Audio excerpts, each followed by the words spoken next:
Hey guys, BaoZakeruga here. Today I'm bringing you my review of Grand Theft Auto 5, so let's get started. There exists almost no game series as controversial as Grand Theft Auto. Killing hookers in dark alleys, blowing up random pedestrians with a rocket launcher, and participating in gang shootouts are all part of a normal day in this world. With Grand Theft Auto 5, Rockstar pushed the PS3 and the 360 to their limits, with a massive interactive world for you to explore and get lost in. Gone are the days of blocky characters and bland textures from the PlayStation 2 games. Every single thing in this game looks amazing, from the characters, to the cars, to the giant mountains.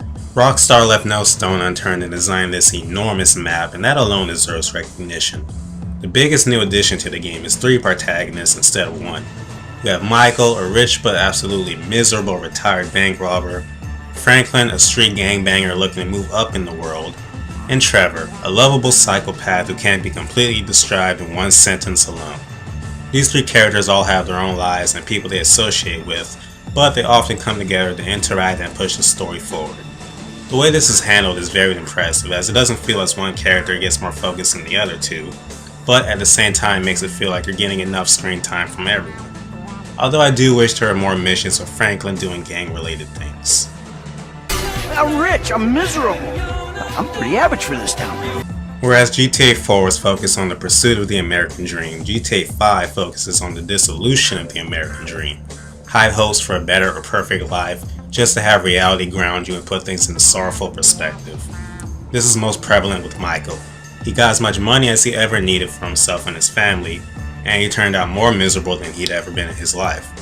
Don't let that depressing overtone fool you though, there's plenty of laughs and fun to be had with this adventure.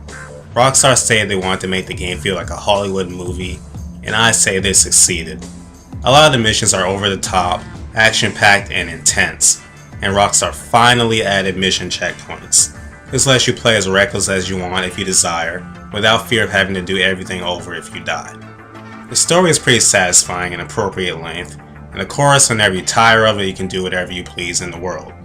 It's your sandbox. Look hard enough and you just might be rewarded. I won't go into specifics, but there are tons of Easter eggs littered throughout the world. Another big addition I personally was excited for is a dedicated car customization system. Instead of always having generic vehicles off the streets, you can take any standard vehicle to a repair shop and rebuild it to your liking from the ground up. This feature helped my immersion with the game. For example, I had Michael drive around in an all-black car with tinted windows while donning a black tuxedo and shades. I then gave him a silenced pistol and told James Bond to eat his heart out. The car customization feature has one humongous flaw, unfortunately. If you don't bring your vehicle back to your garage, there's a big chance it will be gone forever due to a glitch in the game. That means if you die in it, are forced to get out of it for a mission, or destroy it somehow, there's a good chance you'll never see it again and will just have wasted a large sum of money. There's a vehicle impound, but it's so laughably useless that it may as well have been excluded from the game altogether. The only way around this glitch that I found was to edit only the single car each character is given in the storyline and not any others. Listen to Lester, pay attention to the information he gives you, and we'll all make a buck. One of the biggest new additions to the game are the heists. Throughout the story you'll have to pull off multiple heists, each more daring than the last. These heists are unique in that you get to choose how you tackle them in several ways. Will you go in stealthy or go in guns blazing? Will you have a shootout with the cops that would make the bloodbath at the end of Django Unchained look tame? Or avoid as much confrontation as possible? These are only a couple example choices that you'll be given. In addition to that, you can choose your crew members for each heist. Pick a pro and they'll get a bigger cut of the money. Pick an amateur and that's more money in your pocket if everything goes smoothly, but there's a chance they'll screw up. This makes these heists feel a bit more like your heists. Like you were in control of everything and were the determining factor in how they played out.